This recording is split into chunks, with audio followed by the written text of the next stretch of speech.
Welcome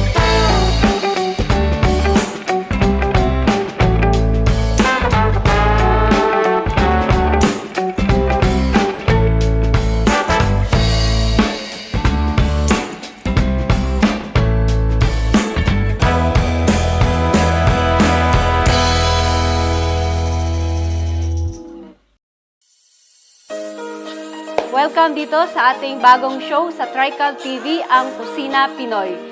Ngayon mga kakusina, magluluto tayo ng adobo. Ito ang ating ingredients na gagamitin. Mantika, dahon ng laurel, atay ng manok, chicken wings, bawang, siling labuyo, toyo, suka, at paminta. Kasama natin dito ang aking paborito, kamatis, na the best na kapartner ng adobo. Hiwain natin ang ating karne ng baboy into cubes. Hiwain natin ang ating bawang, depende sa pino na gusto ninyo. Sa isang kawali, magpainit tayo ng mantika. Mga kakusina, ikalat natin ang mantika para hindi dumikit ang karne kapag magigisa tayo. Kapag mainit na, ilagay natin ang bawang. Halu-haluin natin hanggang maging golden brown ang ating bawang. Ayan, golden brown ng ating bawang. Ilagay na natin ang ating pork.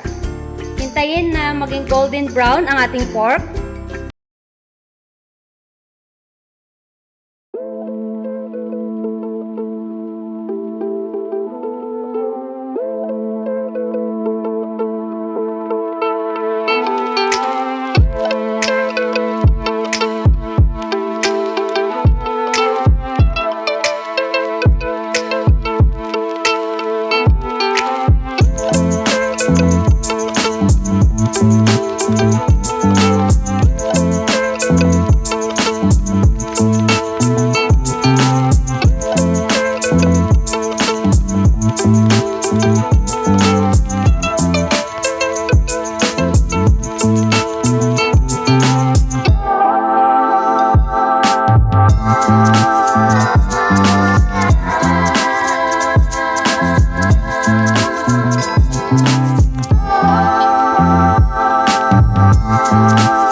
Ilagay naman natin ngayon ang suka. Isunod natin ang toyo.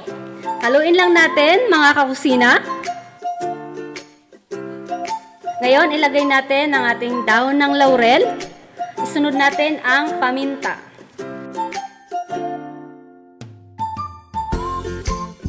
Haluin lang natin mga kakusina hanggang makuha natin ang perfect na luto ng adobo. Ngayon, takpan natin ng 20 minutes ang ating adobo. Pwede nating slow fire hanggang lumambot at maluto ang ating adobo. Ilagay natin sa serving plate ang niluto nating adobo. Luto na ang ating chicken pork adobo. So, tikman na natin. Ang version ng adobo natin ay version ng Kabalen. So, Kapampangan version tayo. So, para sa ating mga kababayang Kabalen, maayap nga aldo kay kayungan. Takamantayang adobo, Kapampangan. Ang sarap ng adobo, lalo na pag ito'y minarinig natin ng 24 hours. Pag gusto niyo yung version na mas matamis, pwede niyong lagyan ng sugar. Ang masarap sa adobo, yung malambot yung karne mo. Kasi yun yung nagpapasarap sa tunay na lutong Pilipinong adobo. Don't forget to subscribe on our YouTube channel.